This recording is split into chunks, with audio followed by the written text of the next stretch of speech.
안녕하십니까, 실버똑TV입니다. 제가 오늘 제 구독자님으로부터 선물을 받았어요. 두 권의 책을 받았어요. 첫 번째 부의 비밀, 그리고 또 한 권은 신과 나눈 이야기. 제가 열심히 읽어보고 또 독후감이나 아니면 여러분께 좋은 유익한 내용이 있다면 소개하겠습니다. 제가 요즘 그 등급 신청에 대해서 한번 올려드리는 게 좋겠다 싶어서 말씀드리는데요. 요즘 그 등급 신청 의뢰를 받으면 어떤 기준으로 등급 신청을 하세요? 그 부분에 대해서 저에게 전화를 많이 주세요. 어떤 분은 뭐 인지는 없으시고 눈도 안 보이시고 뭐 굉장히 심각하게, 그리고 뭐 당뇨가 심하시고 이런 내용으로 약간 그 관절염 주로 많이 수술하셨죠? 고관절 수술이라던가 그런 경우 요양병원에 계시는데 등급 신청을 지금 하면 될까요? 안 될까요? 라던가 아니면은 또 인지는 약간 이상이 있는 듯 한데 아직 뭐 치매약을 드시고 있지는 않다 라던가 여러 가지로 이제 질문을 해 오시는데요. 저는 이제 제가 기준을 정했어요. 저 나름대로. 일단 그 과거와 달리 고령층에 대한, 그리고 그 예후가 좀 있었던 것 같아요. 아니면은 어떤 거동 불편, 그리고 그 신체의 병 때문에 그 내과 장애라고 하는데요. 암이나 아니면은 어떤 눈이 안 보인다거나 귀가 안 들린다거나 이런 경우 등급 신청을 하면은 되나요? 안 되나요? 저는 그런 경우 어렵다고 말씀드리고 싶어요. 저희 어르신 경우 95세이셨고요. 남자 어르신이고, 과거에 이제 6.25 때 그 귀가 아주 안 좋아지셨어요. 그 정말 전투를 하셔가지고 많은 사람을 이제 적을 이렇게 하셨다고 무용담을 늘 말씀하시거든요. 혼자서 막 독백처럼. 그러니까 귀가 안 들리시니까 상대가 듣는지, 그리고 눈이 안 보이니까 상대가 듣는지 안 듣는지도 모르시고 본인 스스로 계속 말씀을 하시는 거예요. 그래서 이제 일방통행이죠. 대화가 안 되시는 거거든요. 그리고 잘 걸으시지도 못하셨고 병원에도 입원해 계셨고, 근데 등급이 뭐가 나오는지 아세요? 인지지원 등급이 나왔어요. 그래서 다시 3개월 후에 다시 신청을 해서 간신히 5등급을 받으셨거든요. 인지도 물론 안 좋으시죠. 뭐 당연히 기본적으로 경도 치매 되시는 거죠. 근데 안 나오더라고요.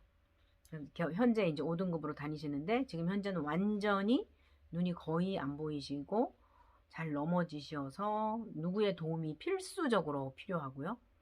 또 귀도 전혀 안 들리셔가지고 글씨를 써서 말씀을 드릴래도 안 보이고, 그래서 이제 쳐다보라고, 저를 쳐다보시라고 그러면서 손으로 막 이렇게 설명을 하면, 그러면은 엉뚱한 말씀을 하세요. 그렇다고, 예, 뭐 어쩌다고, 뭐 이렇게 말씀하셔요. 근데도 안 나와요. 5등급에서 머무르고 계십니다. 제가 이제 두 가지 사례를 말씀드릴 건데요. 제가 등급을 매길 때 이제 어떤 기준으로 하냐면은, 그 뇌에 CT를 찍어보는 거예요. 근데 제가 생각했던 94세 되신 남자 어르신이 다른 분이에요. 그분은 이제 과거에 은행장이셨고 굉장히 머리가 좋으시고 기억력도 좋으시고, 그리고 또 굉장히 그 어떤 숫자나 뭐 이런 거를 잘 기억을 하셔가지고, 근데 이제 부인이 여기에 나오시는데 같이 이제 나오시고 싶다 그래서 연세도 있으시고 해서 조금 이제 몸이 좀 불편하시고 이제 그런 게 있으셔서 한번 등급 신청을 좀 원하시길래 제가 신청을 이제 해드리러 신경외과를 갔어요. 모시고 갔더니 이제 CT 이제 깜빡깜빡 잊어버리신다고, 그리고 이렇게 여쭈어보니까 진짜 그때 정말 대답을 진짜 못 하시더라고요. 그래서 이제 CT를 찍었는데 그 CT상에 어떤 결과가 나왔냐면 제가 정말 깜짝 놀랐어요. 그분은 비교적 거의 장애 좀 아주 불편하시지는 않아요. 근데 단지 이제 부인과 함께 다니면 밥도 해줄 사람도 없고 귀찮고, 그래서 아예 점심 저녁을 거기서 드시고 아침은 그냥 간단하게 드시면 되지 않느냐. 그리고 막 밥하기도 귀찮고 해서 그래서 같이 다니고 싶어 하셨는데 결국은 중도 치매이신 거예요. 그래서 약을 중기에 해당되는 약을 처방을 받고 이제 오셨거든요. 그래서 등급이 이제 인지지원 등급이 나왔어요. 정말 놀랬어요. 근데 또 한 분 같은 경우는 정말 증상이 있으세요. 그리고 아주 우울증도 심하시고, 그리고 이제 배회도 좀 있으시고, 그래서 이제 등급 신청을 하기 위해서 이제 뇌 촬영을 CT를 해봤는데 거의 정상이세요. 근데 그 보호자님은 정말 보내시고 싶어 하시고 3번 정도를 그렇게 유도를 하셨지만 결국은 2번 정도 말하자면 퇴짜를 맞은 거예요. 등급 신청에 하실 때. 그래서 결국은 이제 못 하시게 된 거죠. 안 나왔어요. 그분은 지금 1년째 등급 신청만 하고 있어요. 근데 안 나와요. 그러니까 이런 사례를 보면은 정말 판단을 내리기가 정말 쉽지 않은 일이에요. 우리가 어떻게 내려야 될지. 지금도 제 구독자님 또 전화가 왔네요. 정말 판단 내리기 힘들고 정확하지 않아서 늘 어떤 기준에 맞춰야 되느냐. 저는 이제 그래서 하나의 이제 세웠어요. 규칙을. 인지가 이제 안 좋으셔야 되고요. 인지 장애가 있으셔야 되고, 그리고 이제 그게 가장 중요해요. 그리고 이제 거동 불편도 물론 또 중요하죠. 어느 정도여야만 되니까.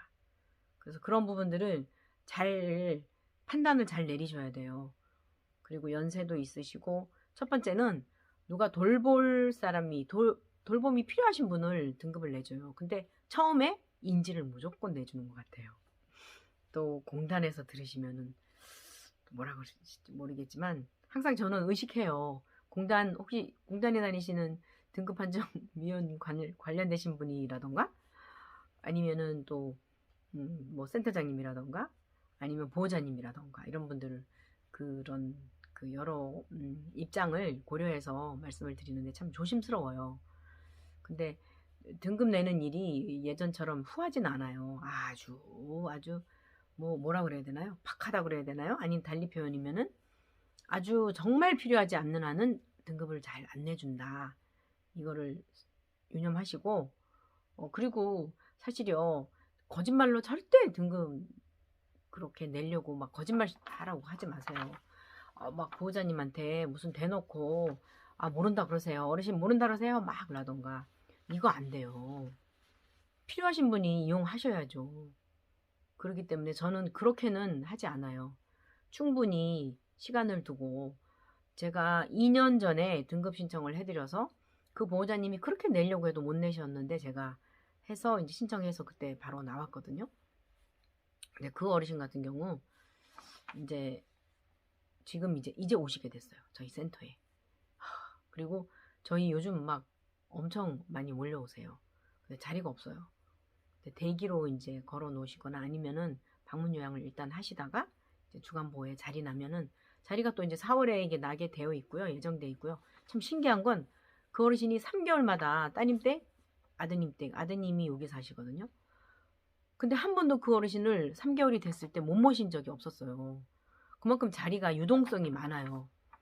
그래서 이번에도 저희 4분인가 나가셨는데 또 5분 오셨고요. 그러니까 금방금방 이렇게 또 오시더라고요. 오늘도 제가 한 3년을 공들인 어르신인데 4년 전이었구나. 제가 처음 여기 오픈할 때 이 자리 말고 그 자리 그 어르신 상가를 계약을 했었는데 조건이 맞지 않아서 제가 여기다 이제 차렸더니 계속 여기를 오셨던 분인데 그 어르신이 이제 드디어 등급 신청을 원하신다고 하면서 오셨어요, 오늘. 근데 이제 많이 정말 진행되셔가지고 이제 그분이 등급 신청이 되면은 이제 오시겠다고 했고 자꾸 많이 전화가 오네요. 아마 다 그러실 거예요.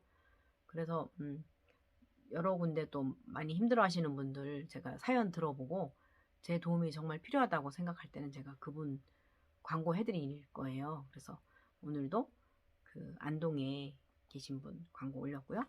또 이제 점차적으로 지금 좀 원하시는 분이 몇 분 계셔서 올려드릴까 합니다. 주변에 보시고 소개 부탁드립니다. 오늘도 시청해주신 여러분 감사하고요. 등급이 사실은 어렵다면 어렵고 쉽다면 쉬운데요. 근데 이제 결코 쉽진 않아요. 이제 등급이 많이 어려워졌고 까다로워지고 정말 필요한 사람을 정확하게 잘 추려서 아니면 짚어서 아니면 판단해서 아니면 조사해서 등급을 간절히 원하시는 분은 이용하셨으면 합니다. 네, 여기까지. 감사합니다.